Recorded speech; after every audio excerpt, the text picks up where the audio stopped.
Welcome back to my YouTube channel. Today I want to give you a market update of what's happening. I'm sure you guys all know with what you see on a day-to-day basis with your grocery bill being goddamn expensive, your day-to-day expenses, and just your regular expenses. Like everything is so expensive. And that's just how the market is. That's just how the economy is with how inflation is so high. It's through the roof, and you hear about it through the news with like interest hikes and everything, right? Everything's expensive. And I'm sure you've heard more about scams. You heard more about the market crashing, whether the stock market, the real estate market, and then now you hear about cars, the prices of cars coming down. A lot of things are happening, and it's always good to be on top of it so you know what you're facing or what you're about to face, right? So the market statistics that I'm presenting to you guys is from TRREB, Toronto Regional Real Estate Board. That's what TRREB stands for. So the first statistics right here is total residential transaction. From last year, November 2021, it was 8,979 compared to this year, 4,544. That's a whopping 49.4% down. That's insane. That goes to show you many things. For one, the biggest picture is that the sellers during COVID, they love that. Multiple offers, that overbidding, over asking price. Now they're not getting that. So they have this idea or this picture that, oh, I want to sell for this price. That's what they sold for that the house nearby or whatever the case is. So they don't want to sell if it's anything lower, right? That's their expectation to get it at that price, right? Do you blame them? No, they worked so hard.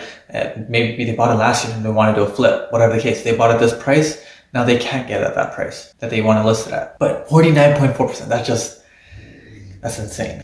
Now, average selling price. Everyone, I'm sure you've heard that the market's crashing. The market's crashing. It's a big drop in price. But here's this. This is the average selling price. In November 2021, it was 1,162,564. This month, it's 1,079,395. That's a 7.2% of a dip. And prices have dropped, of course. I'm not saying that.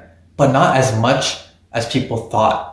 Remember, this is the average. The big dollar homes, the $1 million listings, those prices are there. And then you have the average size homes, the middle size homes that are like about, because of the market rate, it's about $1 million now, right? Before it was like $800,000, $900,000, $700,000 if anything, right? So the prices haven't dropped drastically. Then you have total new listings. In November 2021, it's 10,044. This month, it's 8,880. It's 11.6% of a decrease. That makes sense. Again, the seller's not getting the price that they want, right?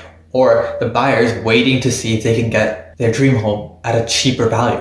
Or the Bank of Canada, the interest rates are so high. It's so hard to acquire a mortgage and the rates and terms that you want, right? There's so many factors, there's so many things to keep in mind to think of, right? It's not the statistics because of this or this. It's a multitude of reasons and various factors that goes into play. Think about it. If you want to buy right now and you hear, oh, the market's going to crash, interest rate's going to go up, sellers, if they have a variable mortgage and they can't afford it, and you see a lot of foreclosures, what's going to happen? The price of the house is going to go down. And it is going to go down. I'm not saying it isn't. It is going to go down.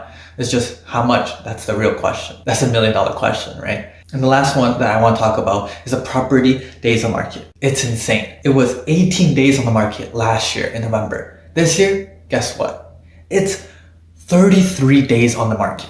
It's 83.3% of an increase. That's insane. Just think about it for a second. 33 days. So when a seller puts their property on the market, it's going to take longer. And think about it. Here's other factors.